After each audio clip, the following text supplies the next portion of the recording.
Hello, everybody, and welcome to Mind Under Matter. I have a very special episode. Two of the founders of Meow Wolf are joining me today. Emily Montoya and Vince Kadlubek are joining me. Thank you guys so much. Yeah, thanks for having us. Thanks for having us. So where am I right now? This is so exciting. I came yesterday. My life is a whirlwind right now, so I didn't really know what I was walking into exactly.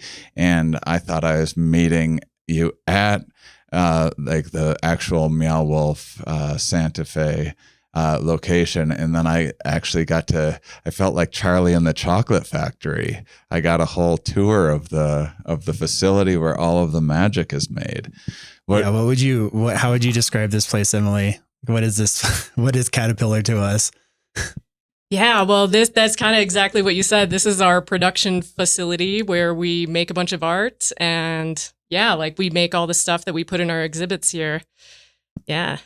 We've had this space in 2017. And before this, we were in a 3,000 square foot space with very little amount of, building tools and equipment. And then now we're in this 50,000 square foot Caterpillar facility that has cranes that move along the ceiling and giant laser cutters. And it's kind of insane. It's so amazing. Well, first of all, hearing that, I just went to the what's the name of it? House of Eternal Return. The House of Eternal Return today. That's amazing that you built that entire thing in what'd you say? How big of a a 3,000 square foot space. We were just walking things across the street back and forth all day long. Well, all right. So where to start? What is Meow Wolf? I mean, I'm so curious to hear how you even describe what Meow Wolf is to people. Well, Meow Wolf, we create immersive art experiences. We started as a small art collective in 2008 here in Santa Fe. And over the years we've grown. We were just happy, dumpster diving for materials, doing temporary shows, renting out little spaces and just completely filling them with just whatever we wanted, creating these worlds, these installations. And over time we just wanted to find a way to do something more permanent. We wanted to what would happen if we turned this art project into a business? And so we kind of embarked on that whole journey. When you say we, how many people were in kind of the original gang of dumpster diving artists making some of these first installs? I mean, there were hundreds of people who would work on these projects. It was there was no official way to be part of Meow Wolf. Basically, if you showed up and wanted to do stuff, you could. There was a key under the mat and you just unlock the warehouse and you can just go in there and do whatever. And so hundreds of people would participate in these projects. But at the core of it, probably it grew to maybe 40 or 50 people who on a consistent basis were kind of coming back, showing up to every meeting, working on all the projects. And a good amount of those people, I'd say 75% of those people are still working out of this facility today. Wow. So we've been working together for 15 years, How did you guys even meet in the first place? I mean, so this is my first time to Santa Fe. I don't know anything about this area.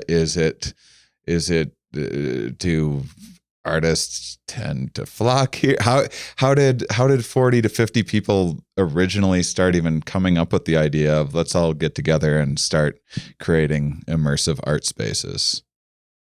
We grew up together. So we in Santa Fe. We didn't know each other that well, but then in our early adulthood we started to be in the same social scene, and just the dance party that would happen every now and then in Santa Fe, we would be at together, and house parties and stuff.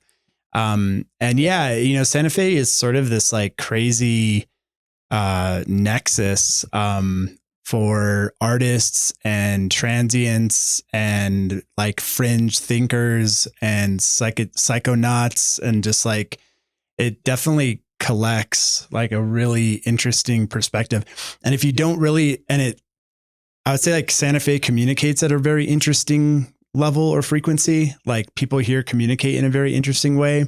And I think that it also is sort of self-selecting in that way where like people move here, from other parts of the country and don't vibe with it. And they're like out immediately. It's like, okay, that's not my spot. But the people who stay or the people who grew up here have like a really interesting, I guess, perspective on the world.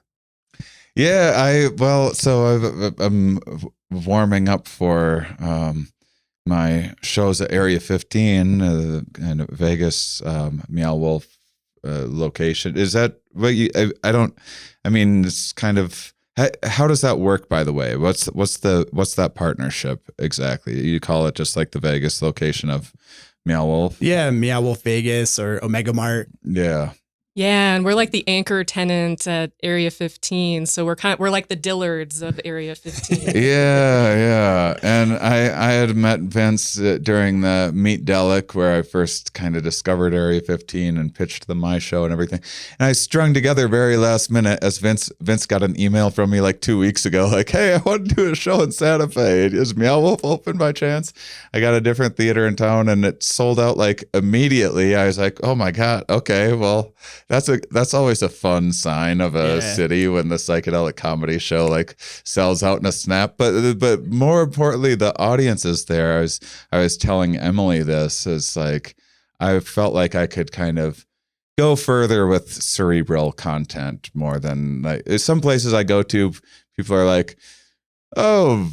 Like more out of curiosity, like what's this druggie have to say about life? And then I'm talking about neuroscience or evolution or something, and there's varying levels of receptivity. And Santa Fe was just like so attentive and giving and generous, and just such a lovely group of people in that small experience. Yeah, I got to see the show and it was awesome, by the way. Thanks. And yeah, I'm so happy. Yeah, you got to see that amazing like cross section of Santa Fe that totally showed up. Yeah, it was such a cool group of people, and I tend to like the vibe here. So I guess what was some of the early so you guys were kind of in the same social circles and stuff. What philosophically, what were some of those like early conversations and like some of that early like sort of mission statement when you started figuring out how to collect people together and put together these projects? So like it was 2008. And so we were all in sort of like our early or mid 20s. Like the term millennial hadn't even been coined yet. Like we had just coming off of 2 terms of George W. Bush. There was like a real question as to like, where do young people fit into the cultural conversation? Mm-hmm. I think like Obama, right on the heels there, Obama, like, kind of like started to galvanize that. And you started to have like kind of more like cultural influence from a younger generation. But at the time when we started, it really felt like, we're from here. We're from Santa Fe. Santa Fe is a very artistic city. There's a ton of galleries and a ton of museum spaces. And yet, like, it was really hard for us to find places to show our artwork or put on performances or throw parties or have any sort of like cultural statement be made. Like, there was nowhere for us to do that. It was almost like Santa Fe was like, sunsets and cowboy boots and much older demographic. The average age is like 50, right? Yeah. Santa Fe. Yeah. And so it was hard for us to find a place in that, even though Santa Fe at its core is like very fringy and very like psychedelic and weird. And we were definitely of that track. And so we knew we wanted to just kind of like express ourselves at a very high level, express our imagination and creativity at a very high level and do it publicly. Yeah. And like kind of do it in response in a lot of ways to the sort of like safe and contained and buttoned up identity that Santa Fe had adopted. And so that was, I think, a large part of why we were like lots of colors, maximalism, like loud music. Like, there was like this bottled up, pent up need to just like explode out our creativity and imagination, Yeah. Alter the framework, like alter the identity that had been like so established and ingrained and be like, blah, like break it down. It's the the work is so intense, and like I was at the House of Eternal Return today. I've been to Meow Wolf. I think I've spent like 3 days in Meow Wolf, or not Meow Wolf, Omega Mart in Vegas. But today I was thinking about just how because I was looking at the stage space and everything, as I'd like to maybe return and perform there. And I was walking through, and I was imagining if I were on mushrooms or something, what it would be like. And I'm like, I wouldn't want to, like, this is intense. I felt like I'm tripping already. This is a very stimulating environment, and there's a nice job of evoking different emotions. I like that there's, because there's so many beautiful and visionary things, and then there's also like there's creepy weirdness, mysterious factor. You pack a lot of everything in this into how do you try to describe like, say, the House of Eternal Return to somebody, like the style of art? But I mean, what is it even? I'm sitting there like looking at half of a bus popping up from a ceiling. I'm like, this is so interesting. Yeah, I mean, well, there really is no one style. It's an amalgamation. Like, what we love to do is, make space for people to bring their own visions into the mix and kind of like merge together. So as you travel from space to space, it's kind of like a dreamlike experience where, you're seeing all of these different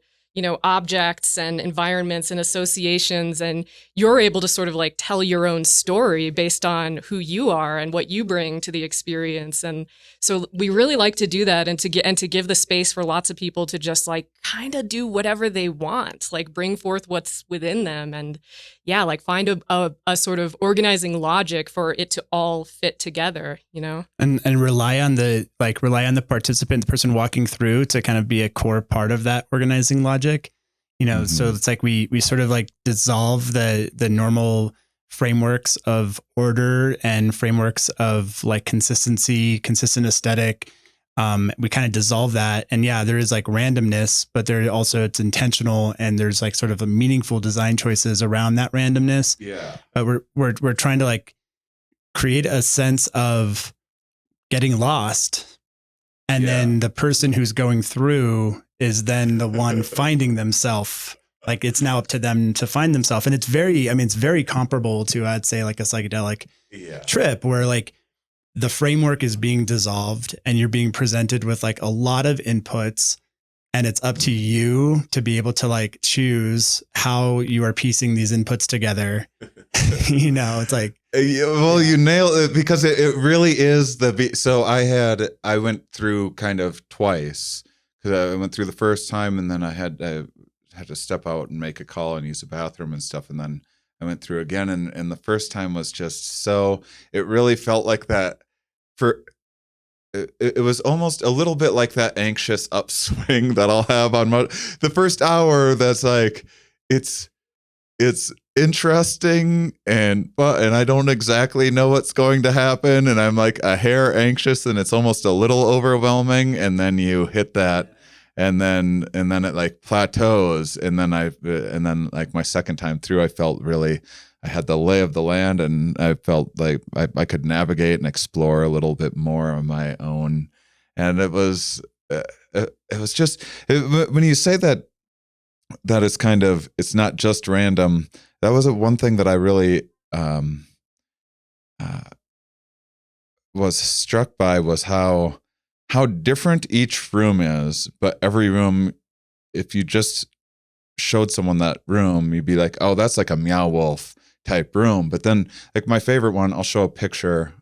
It's okay to share pictures from of the black and white room with the old black and white cartoons. It's a kitchen dining room. Like, it looks so much different than anything else, but at the same time, it's like, that's Meow Wolf, all right, even though it looks very different.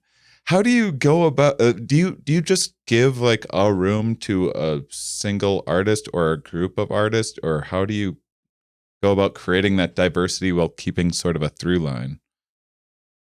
Yeah, well, I mean, it's different every time. Like for the house, what we try to do is start out with these like large group ideations where we'll just sort of like throw out ideas like what is in people's minds, and we'll like throw them up on the wall, and it'll be like, jungle gym on the moon, or like, capitalist uncle, or, like all these things. And it was like coming around to like, oh yeah, like house, like everybody is really interested in this idea of a house being the jumping off point. And so like that like very like strong archetypal image like provided a basis. But then as we developed, we had all kinds of people who just wanted to do like, hey, I really want to make this room that is a black and white kitchen, or, like people would be sort of like bringing their own ideas in.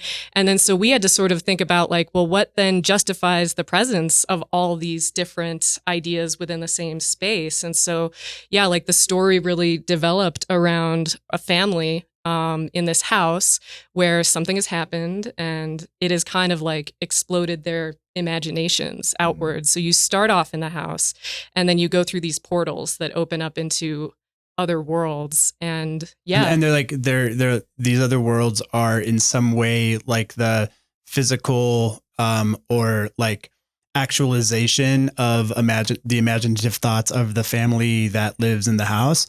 And was really inspired by, have always been inspired by Terence McKenna's novelty theory, and like what happens at that point in the graph when the graph goes vertical, like when all novel events are happening at the exact same time, which he thought was December 21st, 2012, it turned out it wasn't, unless it was, and we are living inside of the novelty now. But what does that look like in practicality? And so it's like, does this idea of like immediate sort of, instant manifestation of your imagination sort of occur at that moment where like all things exist at all times together, everything everywhere all at once? And so there was like, that was kind of an impetus too of being like, all right, so how does the imagination, this like pure imagination, look when it's then presented, as if like that portal has been broken and we've now entered the fifth dimension fully. Like, what does the fifth dimension look like?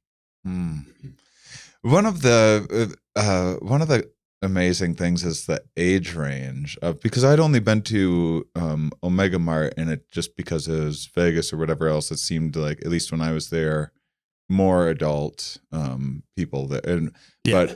But going here, the House of Eternal Return, there was lots of kids, and it was the funny. I was watching too, and it was like kids just got it readily. Like I didn't see a single kid crying. Like if you go to Disney World or something, some kid's gonna be crying because like Goofy's giant and like scares the crap out of them or whatever.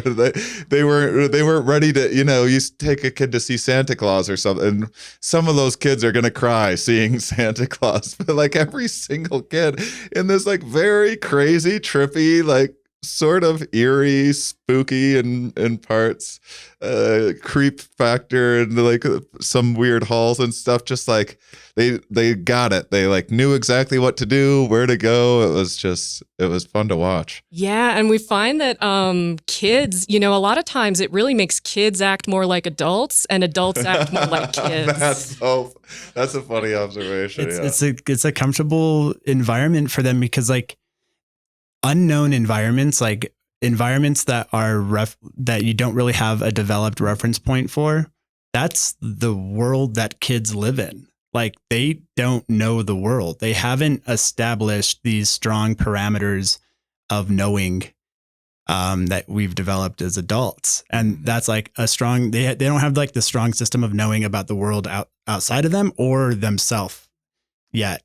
And so they're very comfortable in this like unknown, explorable, discoverable world. Adults, it's like they haven't allowed themselves to explore and discover in a long time. I know. I was the whole time I was like, what would my parents think of this? I really want my parents to see this because I would like to. I think my dad would be really fascinated by just like he loves thinking about how things are built. He's a builder. And I just I feel like my mom, I'm from like a small Midwestern town and very kind of cookie cutter, and I feel like my mom would be like, oh geez, this is weird, oh wow, I don't know. Yeah. And then after a while, I don't know, I really want to take them here someday. There's a couple interesting like anecdotes that speak to this. Like one about the kids, like on the first few days of opening the House of Eternal Return, you know, we're just kind of hanging out in the exhibit, seeing how people were reacting to it. And this one kid walks into the forest where the like, you know, the magical forest where the tree house is and everything. And like the moment kid gets in there, it's like this like 10-year-old girl, she like drops to her knees, puts her hands in the sky and says, I've been waiting my whole life for this. Wow. You know?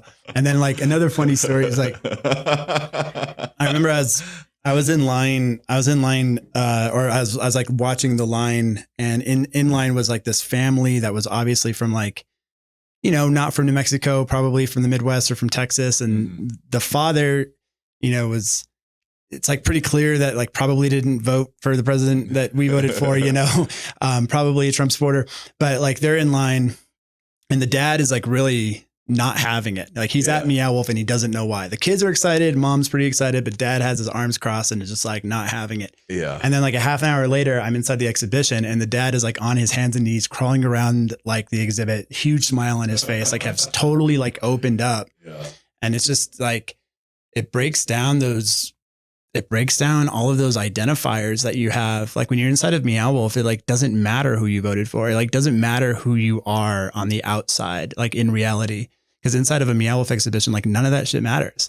And so you get to actually, for the first, like for a lot of people, for the first moment in a long time, like be whoever you want to be, like act however you want to act. Like there's an opening.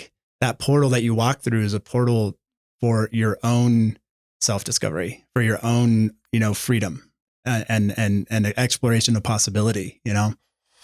So when did the house open? 2016. Okay, so you were Meow Wolf in like 2008. That's when you established that.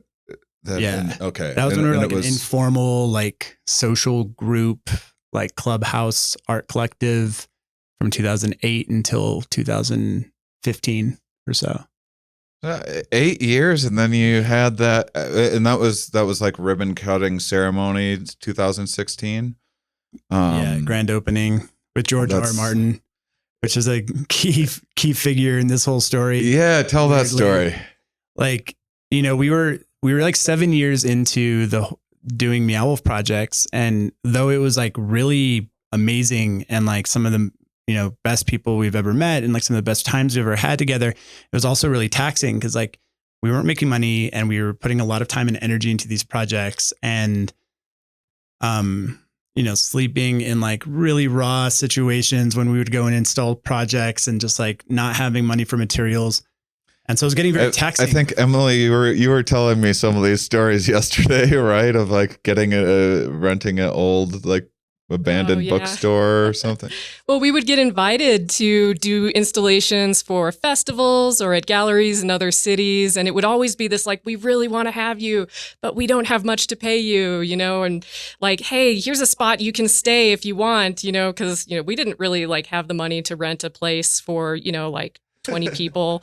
So it would often be something like, oh yeah, like downtown, there's this abandoned Borders bookstore, you know, like they've ripped everything out of it. All that's left are like, you know, 40 office chairs in the basement. And then just like all these just remnants of like signs and like shelves and stuff and like construction scaffolding. So we would have a lot of fun just like, oh yeah, like we get to create our forts that we get to sleep in, you know, and we would just like, you know, cobble together all these little like structures behind the scenes and then make like a barrier of filing cabinets to separate our sleeping space from the art show, which was being displayed in like the, you know, front windows. So that was really fun actually, you know? Yeah. And it got to the point where like, okay, if we're going to continue doing this, like we need to really figure out like how to get, you know, be able to like have it be sustainable really was ultimately the thing. Like, how do we pay people? How do we have like full-time artists? How do we like actually build sustainability into this? And so we found this old bowling alley in Santa Fe, and the real estate agent that we're working with was like, all right, so how much money do you guys have to put down on a down payment for this building? And we're like, we have no money at all, actually. And so he had us like write down a list of people who we thought maybe could help. And George R. R. Martin is a resident here in Santa Fe who we sort of knew from a previous job that I had working at the same theater that you just did your show at, actually. Right. Yeah, so that's George's theater, and I worked there for a little bit. So I knew George, and I sent him an email. Do you want to buy a bowling alley? And so he ended up doing it, and that was like a massive, like, you know, if it wasn't for him buying the bowling alley, there's like no chance that any of this would have ever happened. That's incredible. Yeah. And so then he was just kind of like basically your landlord, essentially. Yeah, he was our landlord. Yeah, he wasn't even like an actual like investor yet. He was just the person that we paid rent to. So how long did it take to make the first one? And then, answer that first. And then I have very closely related follow-ups. It took us about 1.5 years to build. That is not a long time. Whoa. Like how, so for the house, how many people would you say were involved in that? Because you said 150 or so or something, like 200 people probably. And how different was it then from what it is now? Oh man. Very different. There's like pockets of it that are very similar. Okay. But you know, and I think at the very core, it's at least like getting to a point, at least it feels like for me. I don't know how it feels for you, Emily, but at the very core, it's very similar. Mm-hmm. But then there's just so many other rings outside of that very core that are like completely different. Yeah, we've had to grow a lot. I mean, you know, I say it was fun to sleep in an abandoned borders, you know, but it's like, you know, there's plenty of times when it's like, oh, is it really going to be fun to be sleeping like side by side 10 people in a single room like for the rest of our lives? It's like probably not, you know. So wanting to have more support and consistency, and, you know, that has necessitated like creating this whole like, you know, company that has all of these support structures built into it. And like culturally, like, of course, it's like very strange for us, you know, like none of us ever like worked at this kind of a job, you know, where it was, right, you know, like this kind of a little bit more corporate situation, you know, but it's like a lot of it is just like, well, how much of this is necessary, like to actually support people and like make things consistent and give people the most space possible to actually like make the art and like come up with ideas from a safe and supported place. This is, and it's all such a similar conversation where, you know, the same thing you experience at the House of Eternal Return, this like balance between coherence and, you know, in like, and knowing and integrity and like, you know, like a solid framework of understanding versus like the sort of spontaneity and like space for randomness and space for expression and like the, you know, the elasticity. Mm-hmm. And it's like the same thing. So like, you know, the House of Eternal Return and our projects work really well because like the framework and the infrastructure is really well set. Like we know where to put solid infrastructure and have things be very, very well known.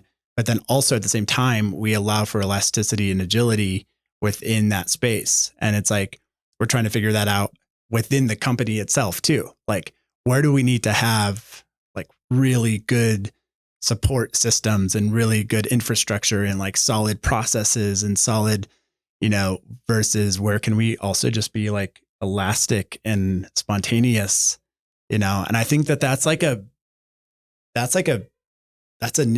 neuroscience thing. That's like a balance that I think we do have, you know, that people are striving to have in their own brain. Mm-hmm. Of like, how do I stay like consistent and solid, but also feel that sense of freedom and that brings joy and spirit and like real true excitement in our lives, you know? Do you sort of have like exhibits that sometimes things get changed over? Because wasn't Omega Mart first in Santa Fe, and then Yeah. Well, actually, so was we that did your the- baby? That's her baby. Yeah? I have been with Omega Mart since the beginning. But yeah, like we started actually in 2009. So what you see in Vegas is the third version of Omega Mart. Really? Yeah. And describe Omega Mart for people. Well, Omega Mart is America's most exceptional grocery store, specializing in nationally localized organic recommended products. Yeah.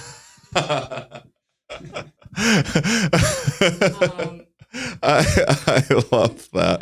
I love the Willie. I've shown so many people the Willie Nelson video that you guys made. That's just like so good. It's this a grocery store with all these wonderful creative.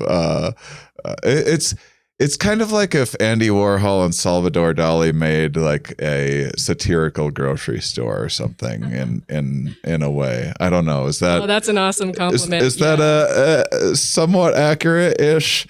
And then you go in, and then there's like just like in the house, there's portals where you kind of go through a freezer, and then there's alien worlds that you're in. And there's mysteries to solve and things. And I know you got to keep everything on the up and up, and it's just respectful.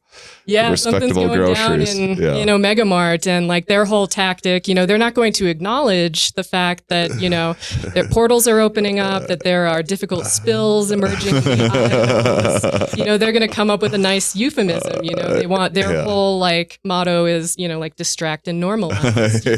Distract and normalize. Yeah. That's fun. Yeah. So Omega Mart started. So 2009, we were just kind of like, hey, let's do a grocery store art installation in this warehouse that we're renting out. And, so it's like getting some donated like metal shelving racks and like just essentially making products out of construction paper or like using actual detergent bottles or milk bottles that would like fill with like colored paint water, and it would be elk milk, or we would just have all these different things on the shelves. It was kind of more like a glorified yard sale, honestly. We would just like invite people in and be like, hey, welcome to Omega Mart. We'd be like spilling like paint in the aisles and like cleaning it up and like wearing the aprons and stuff. And so we were like, this is really fun. We want to do it again. And the catalyst was when we started doing this arts education program called Chimera. Yeah. We worked with like 1,000 kids in the Santa Fe public school system to do the second iteration of Omega Mart, which was this time in an actual like storefront here in Santa Fe. Not a very big storefront, but we worked with the kids to design a lot of the products. And so we'd go into their classrooms and we'd bring like these, like empty detergent bottles or like 2 liters of Coke and stuff. And then they would design the labels, and their insights into it were so hilarious. Like an 8-year-old kid there, when you gave them the ability to be the product designer, and they like totally like inherently understood the sort of bullshit nature of marketing and like consumer marketing. Like they were doing like total like brilliant jokes, like Justin Bieber spit soda. Like, don't you want your favorite celebrity's saliva?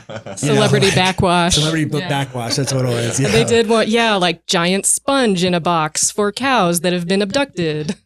Yeah. Like that kind of thing. So that was like the second iteration. That was actually supported by the Burning Man Foundation. So the Burning Man Foundation wrote us a check, a small little check, but for us at the time, it was a solid amount of funding. And so that got the second iteration of Omega Mart to open. But then when we had the opportunity in Vegas, we're like, all right, we're going to be in Vegas. We're going to be inside of like this like mall type thing, Area 15 in Vegas, consumer capital of the world. So we have to do like a commentary on consumerism. So Omega Mart was like the obvious choice. Yeah. Oh, it's amazing. And I love that like I just love that like the products are actual products, that you can actually buy the products.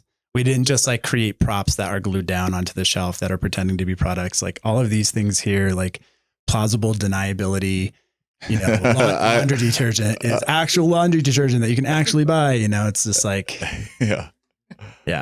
We have stuff like nut-free salted peanuts, which is 100% salt. Nut-free, but it may contain peanuts. We've got crystal pepper, which is also salt. And P2000 cracker spackle. This is great stuff. It's another peanut-based product. Works on all shapes of crackers, actually. I think a big achievement for us was Who Told You This Was Butter? Can you show that one real quick? Oh yeah, this is great. Yeah, who told you this was butter? And on the back, you thought this was butter. I can't believe you thought that this was butter. This is definitely not butter. And it's like actually butter scented air freshener, like home freshening spray that we somehow figured out how to get manufactured.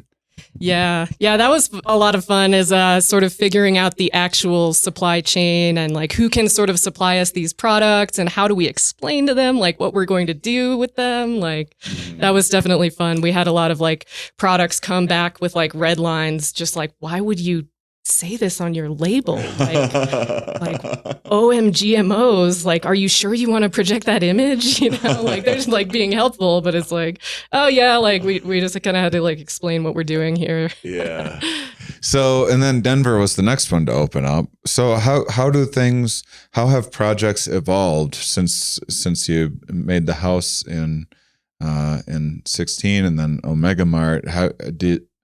Is it still, is kind of the core philosophy remained the same since the beginning and just finding new ways of expressing, or how?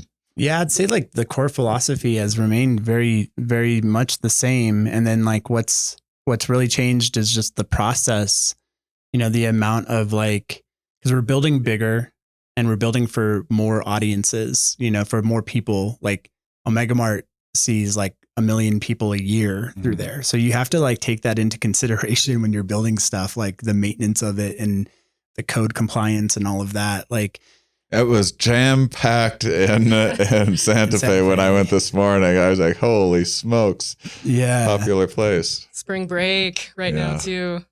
So what took us like 1.5 years in Santa Fe probably takes us like 3 or 4 years now, like in these other exhibits, you know? And so I would say that's the biggest shift, is just like how much, you know, design documentation and like budgetary and pro forma and project, you know, like budget tracking and project management. Like that's like a real kind of new aspect to our process that seems like we're starting to get pretty comfortable with now at this point. You guys seem like you have so many efficiencies built into this and everything now. You're just, because then you have another one in Grapevine, Texas, that opens in a couple 3 months or something like that. Yeah, this summer? sometime in the summer of 2023, and then Houston after that. Sometime. Yeah. And the Grapevine one's going to be pretty cool because it's like, I don't know, we're going into like a suburb of Dallas, of like North Dallas, and you know, it's going to be inside of the Grapevine Mills Mall. And so it's just like, it's also reaching, you know, like a community that doesn't, you know, normally we're like in downtown Denver, or we're in Vegas, like, you know, right off of the strip, or in Santa Fe, which is already like kind of an artistic city, but to be in like a community that doesn't really have that much art, you know, and be able to sort of like represent weirdness and, just kind of bring our voice to like, that. Provide a voice for the artists who are there and who are like, oh yeah, like we're psyched to have a place we can actually put work. Yeah. Dallas is pretty cool though. I lived in Austin for a couple of years, and my girlfriend at the time, her parents were in Dallas, and I go through that quite a bit. There's a lot of different sides of it where you can. There's like real artsy, like Austin-ish feels in certain areas. And then there's other areas where there's like, you know, you can go and have some barbecue with a bunch of like hillbillies or whatever. There's just like such a mix. I think it'll be such a good fit. So as you kind of expand and build these efficiencies, are there ever days like I can in my most exciting, inspiring times, even with my favorite projects, there's still days where I'm just like, I should probably eat some mushrooms to write a few more jokes because I'm missing some parts for this one thing. And I'm like, do this. Are there ever times where it's like, all right, I'll build this new alien hut and then Oh yeah, it must happen all the right? time, all the time.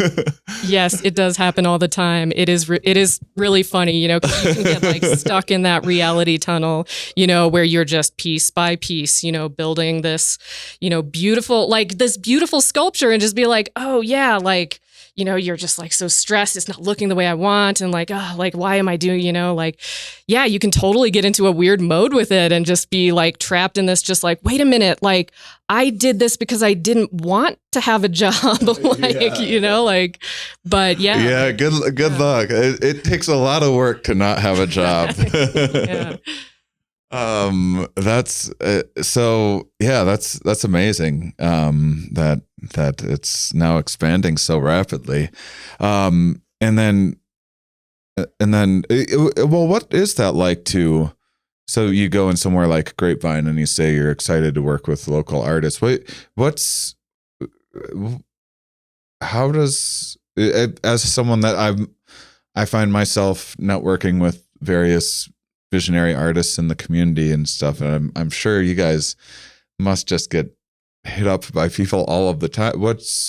How do you sort that out? Is there submission processes for things when people have ideas? Do you have kind of your core people set? Do you have, when you go into a new area, are you like, oh, we already know some artists that are in Texas that will tap to yeah, we have a really great artist curator here at in Santa Fe, Hand Sales, who has done like a really incredible job with our like local artist programs.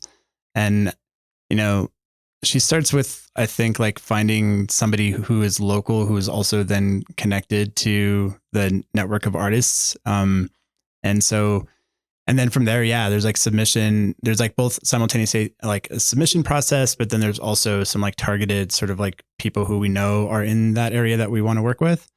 And so, yeah, and that's evolved too. Like we worked with a lot of people in Denver and, kind of realized like, it was tough to then like have like all the appropriate, like it was like tough to be able to manage like that many, local artists. And so we're just kind of like figuring that out. And Dallas, I think, has like 30 plus local artists that are working on that project.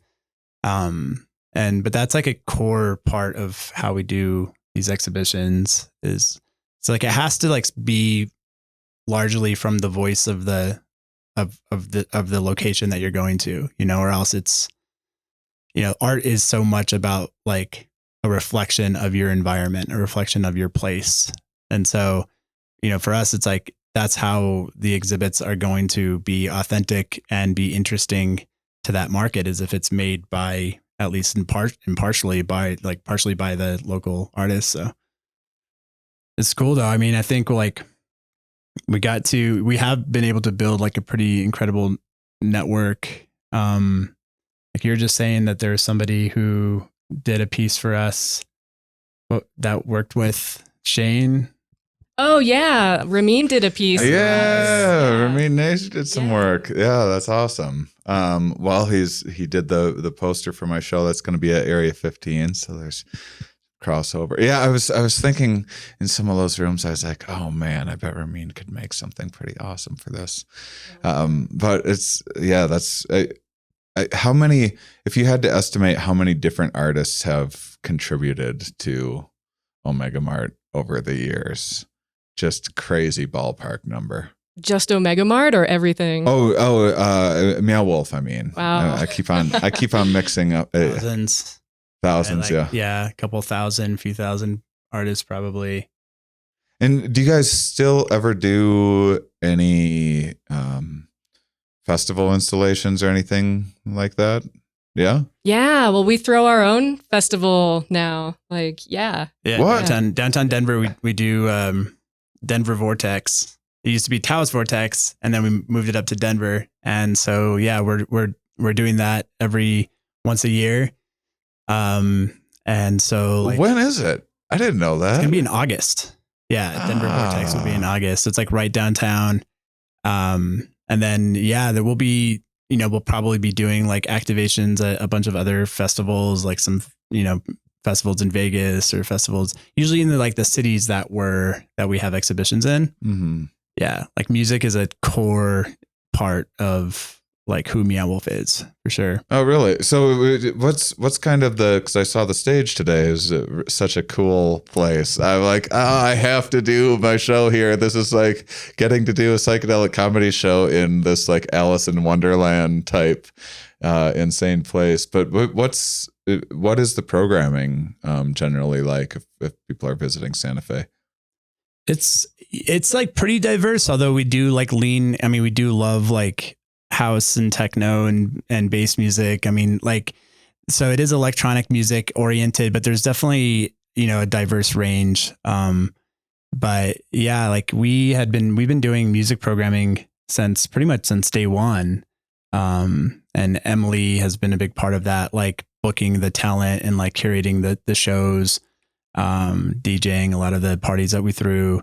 So yeah, that's just been such an important part of our lives. But there's like 4 or 5 shows in a week almost in Santa Fe. It's amazing because Santa Fe has sort of like my understanding is it's sort of a earlier kind of city generally, like things shut down toward the earlier, a lot of restaurants and stuff. And, like there, especially back in 2008, there just weren't a ton of venues, that were options for touring bands. And so we started bringing them in, just doing like tons of shows in our like warehouse space where, of course, the power would go out, like 2 out of 3 times. Yeah. We had this like amazing Halloween party where we made our version of a haunted house in this warehouse, just like totally ramshackle hallways, just like totally not up to fire code, like just like this insane maze, and had this like wild party. And of course, like the cops got called and they came in like with shining their flashlights, and we were just kind of like, in our Halloween costumes, just sitting there like, hey, do you want to check it out? And so like, they're shining the flashlight and there's just like, so all this is recycled, huh? We were like, yeah. We were like, cool. All right, have a good night. We were like, yes, oh my God. Yeah. That's amazing. Why is there not why is there not a Meow Wolf haunted house just permanently somewhere?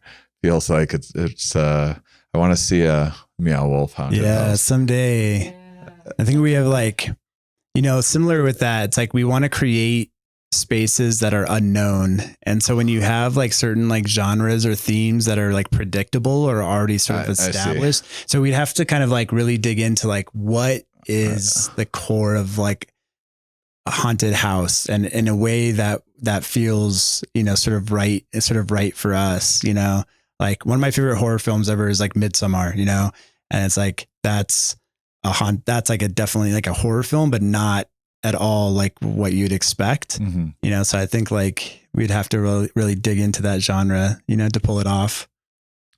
What would you say is kind of some of the takeaways that, if someone visits a Meow Wolf location, what do you want people to walk away with? Not just having had a good experience that day, but kind of when they reflect back on it. The integration aspect of the Meow Wolf experience. That's a good one for you, Emily, I feel. Wow. I mean, that's a really big part of like what we hope for, is that so much of the experience actually does happen after the experience. We like to say like the most important portal we're going to ever create is like the exit door that returns you to the default world, because then once you pass through that portal, like you get to decide who you're going to be after having been in this experience where you've like made all these choices and you've actually been able to sort of like have a moment of being untethered from that self that you thought you were when you came in. So, like it doesn't happen all at once. Like everyone sort of like processes and like reintegrates on their own time. But yeah, that's a big part of what we're hoping, is that, that people will leave thinking like, wow, like I I was a co-creator of this experience as I, moved through this exhibit. And like, ultimately, I'm also like a co-creator or, creator of my own life, like I am able to sort of like define my own reality in more empowering ways than I thought before, So like, yeah, like if a fridge can be different, I can be different. If a grocery store can be different, maybe I can be different too. Yeah, it's just like we really are constantly kind of making sure that the company doesn't just become like a one-way like relationship where we're not just like, it's not just like we're producing something and then people are consuming it and that's that, It's like really important that's like a full cycle where then like the people who are experiencing it are also part of the production process ongoingly, just even in just their own life, like that they're inspired to create. That's like ultimately, I think the goal is like to inspire the practice of creativity or the practice of creating in your own life, which could be art, or it could be like relationships, or it could be like your own career or your own, your own perspective on the world. Just it's exactly what Emily said. It's like putting people in the place where they know that they can envision something and then take the steps towards making that vision happen, whatever that is, And how much in terms of that not being a one-way street, how much influence do people have on the art? When you say you sat on in the beginning and watched people's reaction and everything, are there ever things where you see people interact with one piece in a way that kind of was unexpected or something, and you kind of expand on that idea, or it alters, people's reaction to something, kind of makes you change an approach? We started to dig into that a lot, like, because a lot of this stuff that we've done in Vegas and in Denver and in Santa Fe, in a lot of ways, it's the first time we've ever tried any of this stuff. So it's like, we're putting this out into the world without having any idea how people are going to react to it. And, we've seen people be super psyched about like musical instruments, when they can like play these the ribs of a dinosaur thing, like I did today. Yeah. Or there's like a really cool one that I love in Vegas, the Music Mill by Moldover. And it's just like this like 3-person custom synthesizer thing that you can play, beat machine type thing. And so like more of that, like being able to co-create actual sound and visuals with strangers around you, I think is something that we've definitely like observed and been like, yeah, let's do more of that. Yeah.